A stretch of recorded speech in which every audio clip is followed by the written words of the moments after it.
Nagbabalik ang unang balita mga igan, sinimula na ipatupad ngayong araw ang mas pinalawig na truck ban sa Metro Manila. Para po ito sa gaganaping 45th annual meeting ng Board of Governors ng Asian Development Bank o ADB.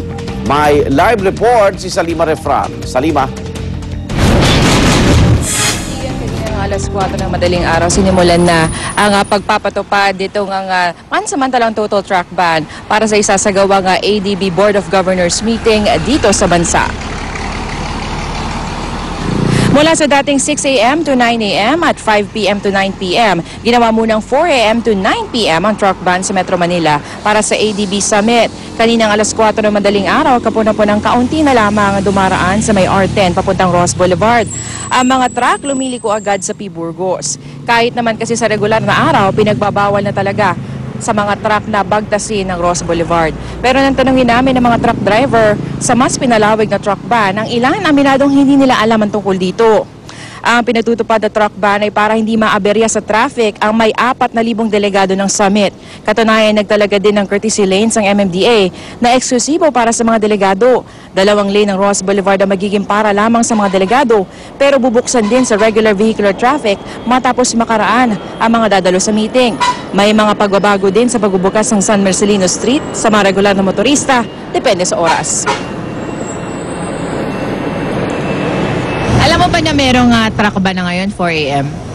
Wala pa po ba na yung sa amin. Basta nga lang namin 6 o'clock talaga. Kailan po ba mo yung announce na yun, ma'am? Last week. Last week po.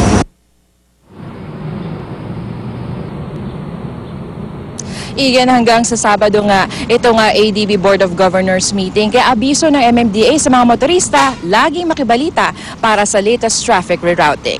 At yan ang unang balita mula dito sa PICC. Igan? Maraming salamat sa Salima Refran.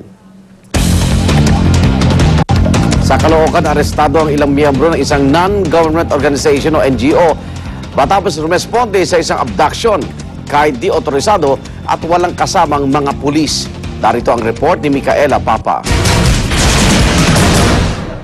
Sa headquarters ng Caloocan PNP ang bagsak ng ilang miyembro ng Community Force Multiplier for Peace Incorporated na kadalasan tumutulong daw sa Highway Patrol Group ng Camp Crame.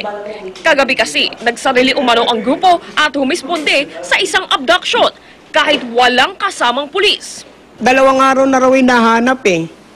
Ngayon, parang naano lang naman kami para tumulong. Hindi naman kami, puro alam namin ng batas. Ang malala pa, nang abutan sila ng Caloocan SWAT sa 9th Avenue kasama ang itinutudong suspect ng abduction, nakasukbit kay Advincula ang 45 caliber na baril at magazine. Ngunit wala naman itong permit to carry. Protection lang namin yan. Kasi pag sinabing illegal na baril, walang papelis yan. May papelis yan eh. Wala lang PPC for operation.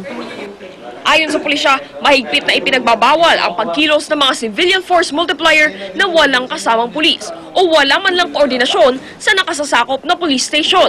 Hindi rin sila pinahihintulutang magdala ng baril. Kaya naman, posible silang maharap sa mga reklamong illegal possession of firearms, usurpation of authority at illegal detention. Ito ang unang balita mula sa Caloocan. Micaela Papa reporting.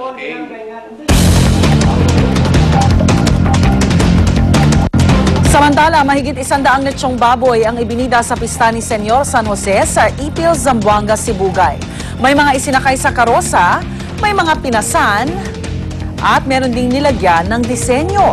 Sa dami ng tao na nakilahok sa pagdiriwang, halos mapuno ng tao ang mga kalsada, makita lamang ang mga ipinaparadang lechon. Dagdag atraksyon din ang masiglang pagtatanghal ng street dancers.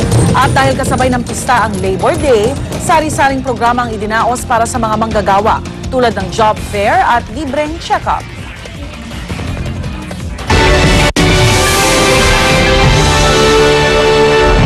Pahirapan po ang rescue at retrieval operation sa tumaob na ferry sa Brahmaputra River sa Assam o Assam, India.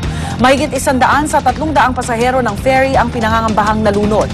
100 naman ang nasagip habang may 100 din ang patuloy na pinaghahanap. Pero sa lakas ng agos ng ilog, nahihirapan ang mga rescuer. 20 bangkay pa lang ang natatagpuan. Pinaiimbestigahan na ng pamahalaan ang trahedya na bunsod daw ng masamang panahon.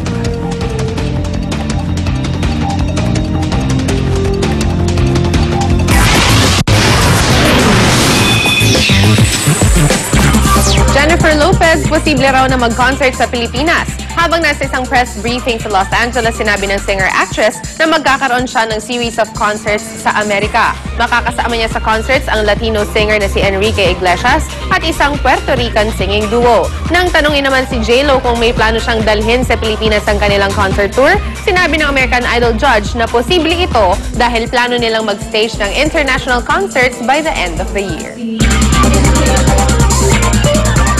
Jessica Simpson, isa ng mommy. Nagsilang ng healthy baby girl ang singer at dating reality show star. Tumitimbang ng 9 pounds at 13 ounces habang may sukat naman na 21.75 inches si baby Maxwell Drew Johnson. Sa website ni Jessica, nagpasalamat siya sa lahat ng sumuporta at nag-alay ng prayers para sa kanilang mag-anak. Masayang-masaya rin daw sila ng partner na si Eric Johnson sa pagdating ng kanilang firstborn. Don't go away, magbabalik pa po ang unang chika. Rhea? Salamat, Luan. Nakabalik na po ng bansa ang Pilipinong pari na tumanggap ng prestiyosong Goldman Environmental Prize. Nakamit ito ni Father Edu Garrigues matapos ang mahigit isang dekadang pakikibaka laban sa pagmimina sa Mindoro. Narito ang report ni Mav Gonzalez. Bukod sa pagiging alagad ng Diyos, alagad din ng kalikasan si Father Edu Garrigues. Pinamunuan niya ang mga taga Mindoro sa lagpas isang dekadang paglaban nila sa nickel mining. Noong April 16, isa sa mga binigyang parangal si Father Edu ng Goldman Environmental Prize sa San Francisco, California. Isang karangalan ito para sa ating bansa na makita na mayroong magandang pagtatanggol na nangyayari para sa kalikasan. Ibinibigay ang award na ito sa mga grassroots environmental heroes galing sa iba't ibang panig ng mundo. May $150,000 na premyo para maipagpatuloy ng mga nanalo ang kanilang advocacies. Simula pa noong 1997, si Father Edu na ang tumulong sa mga katutubong mangyan na pigilan ang mining companies na pumasok sa Mindoro. Naging peak ng kanilang protesta ang 11 araw na hunger strike noong 2009. Sa taong din yon, pinagbawalan ang pagmimina sa isla, ngunit pansamantala lang ito. Ba't mo sasabihin may kaunlaran dito samantalang wala ka naman talagang kikitaing malaking pera? Hindi dapat isakripisyo yung mga tao, hindi dapat isakripisyo yung kapaligirang masisira para lamang sa kikitain ng korporasyon. Ngayon, nananawagan si Father Edu sa pamahalaan na itigil na lahat ng mining activities, lalo na sa mga protected areas. Obligasyon raw ng tao bilang stewards ng Diyos na pangalagaan ng ating kalikasan. Para sa unang balita, Mav Gonzalez reporting.